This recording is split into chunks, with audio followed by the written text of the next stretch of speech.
Gastritis का मतलब है कि पेट की सूजन, पेट में छाले पड़ना, और ये ज़्यादातर हमारे शरीर में या पेट में जब ज़्यादा एसिड बनता है या पेट में कोई इन्फेक्शन होता है, जैसे हेलिकोबैक्टर पायलोरी इन्फेक्शन होता है, तो वो हमारे पेट में एसिड ज़्यादा बनाता है और इसकी वजह से पेट में छाले पड़ते हैं और उसी छाले को, सूजन को हम लोग गैस्ट्राइटिस कहते हैं।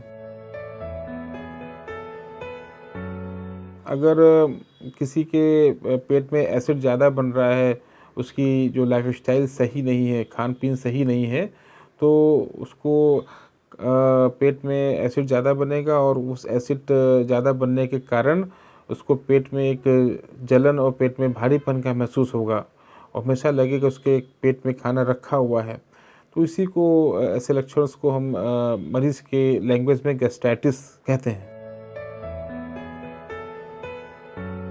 इसके लक्षण यही कि पेट में हल्का-हल्का मीठा-मीठा दर्द होना, लगना कि भई अभी जो है कि जो हम खाना खाएँगे वो अभी पहले का खाना खाया हुआ पेट ही में रखा हुआ है। कभी-कभी सीने में जलन भी होती है और पेट में लगता है कि गैस भरी हुई है, पेट में ब्लोटिंग सेंसेशन होता है और लगता है कि लैट्रिन गए हैं लेकिन फिर भी पेट साफ़ नहीं हुआ है। तो बहुत सारी प्रॉब्लम होती है, मतलब उसको लगता है कि हमारा जो डाइजेस्टिव सिस्टम है वो बड़ा गड़बड़ है और हम जो भी खाएँगे वो तुरंत लैट्रिन जाना पड़ेगा या लैट्रिन हो नहीं रही है, पेट गुब्बारे की तरह फूला हुआ है, कुछ भी खाने की इच्छा नहीं होती है और कम खाने के बावजूद ही वज़न बढ़ता चला जा रहा है। तो ये सारे कुछ कारण हैं जिससे मरीज़ परेशान रहता है।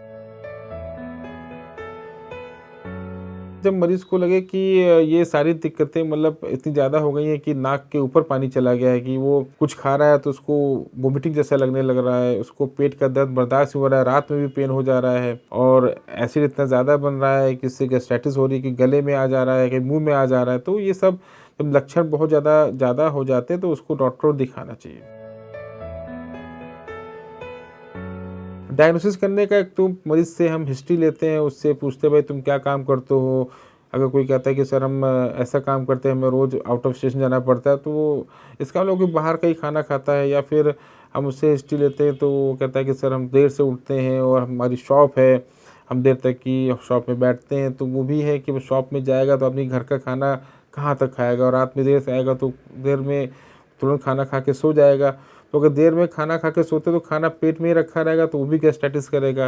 अगर सुबह देर तक की जगेगा तो सुबह जाके टहलने जाए और अपनी बॉडी को फ्रेश करे, वो सारी चीज़ें उसकी हैम्पर होंगी। तो जो जिन लोगों की लाइफ़स्टाइल गड़बड़ है, जिन लोगों का खाना-पीना गड़बड़ है, उनमें हम जो है कि हिस्ट्री से क्या डायग्नोसिस करते हैं। बाकी जो है कि हम पेशेंट्स का ब्लड टेस्ट कराते हैं, अल्ट्रासाउंड कराते हैं और बिल्कुल स्ट्रेट फॉरवर्ड डायग्नोसिस करने के लिए हमारे पास एक मतलब प्रोसीजर होता है एंडोस्कोपी, जिसको हम कैमरे के रूप में जाकर के पेट में देखते हैं कि भाई जहाँ-जहाँ सूजन है या उसमें क्या दिक्कत है पेट में, गैस्ट्राइटिस है कि पेट में अल्सर है, तो उससे डायग्नोसिस बनती है। तो मेन जो डायग्नोसिस करने का जो तरीका है वो तो एंडोस्कोपी है और उसको करके हम मरीज़ को प्रॉपर ट्रीटमेंट देते हैं। अगर वो जो भी गैस्ट्राइटिस हो रही है, अगर उसमें एच पायलोरी इन्फेक्शन है तो वहाँ से एक छोटा टुकड़ा लेते हैं बायोप्सी के रूप में, उसको बाहर जज कर लेते हैं।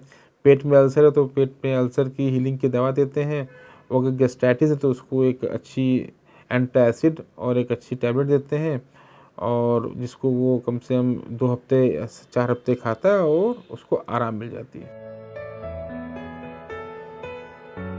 आजकल जो हम लोग का खाने-पीने का, रहने का तरीका है वो बड़ा फ़ास्ट हो गया है। तो हर आदमी घर का खाना इसलिए नहीं खाता है क्योंकि घर में बना ही नहीं पाता है।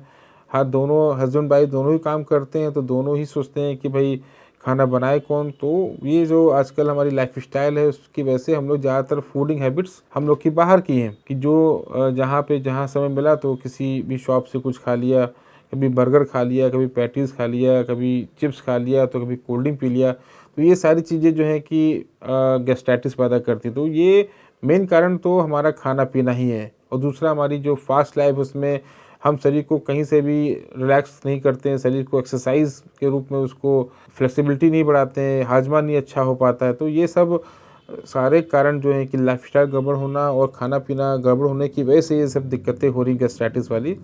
अगर इसको कोई हम लोग कंट्रोल करते हैं तो ये काफ़ी हद तक की ये बीमारी भी कंट्रोल हो जाती है। इसका इलाज तो एक तो हमारी जो डाइटरी हैबिट है उसको ठीक करने से होता है, लाइफ़स्टाइल को ठीक करने से होता है और ऐसी चीज़ें मिर्च मसाला चिली और ये जो लोग आजकल ज़्यादा खाते हैं इसको अवॉइड करने से भी काफ़ी फ़ायदा होता है। बाकी इसमें दवाइयाँ आती हैं, हम लोग पीपीआई देते हैं, एंटी एसिड देते हैं और जिनको थोड़ा बहुत कॉन्स्टिपेशन होता है उसको लैक्सेटिव भी देते हैं। ये 3 दवाओं का मिक्सचर से क्या नाम पेशेंट का मोशन भी सही होता है, उसको ऊपर की रिफ्लक्स भी कम होता है, जो एसिडिटी होती है वो भी कम होती है। और मुझे लगता है कि इसके साथ-साथ अगर अपनी लाइफ़स्टाइल को वो प्रॉपर वे में जैसे डॉक्टर बताता है उसमें चेंज करता है, तो उसको इससे पूरा क्योर मिलता है। और जो लोग दवा खाते हैं और अपनी लाइफ़स्टाइल चेंज नहीं करते, तो वो बार-बार डॉक्टर के पास जाते हैं इसी प्रॉब्लम को लेकर के, और प्रॉब्लम ठीक नहीं होती क्योंकि वो अपनी लाइफ़स्टाइल, अपने खाने-पीने के तरीकों को नहीं ठीक करते हैं। सबसे पहले तो ये कोई बीमारी नहीं है, ये खुद की बनाई बीमारी है। ये हमारी बीमारी जो हम लोग की जो डेली रूटीन है, जो गड़बड़ रूटीन है उसकी वजह से है। तो टिप्स यही है कि आप अपनी लाइफ़स्टाइल को चेंज करिए, बीमारी अपने आप ठीक हो जाएगी। आप अपने खाने-पीने को चेंज करें, बीमारी अपने आप ठीक हो जाएगी। थर्ड स्टेप आता है कि भाई हम मेडिसिन दें। मतलब इन सब चीज़ों के करने के बाद भी अगर वो चीज़ नहीं ठीक हो रही, इसका मतलब आपने बहुत ज़्यादा लाइफ़स्टाइल गड़बड़ रखी है, बहुत ज़्यादा अनाप-शनाप खाया है, तो बॉडी में कुछ पैथोलॉजिकल अल्सर्स या इरोजन्स हो गए हैं, उसके लिए ट्रीटमेंट हम देते हैं। और लेकिन जब वो ट्रीट कर देते हैं, अगर वो अपनी लाइफ़स्टाइल नहीं चेंज करता है, तो फिर से वो अल्सर या इरोजन्स बन जाते हैं। तो मेन स्टेज जो हमारा ये है कि भाई आप अपने लाइफ़स्टाइल को बिल्कुल बेटर करिए, तो फ़िटनेस जो है बॉडी की अगर बना के रखेंगे, तो इस बीमारी से भी आपको निजात मिलेगी।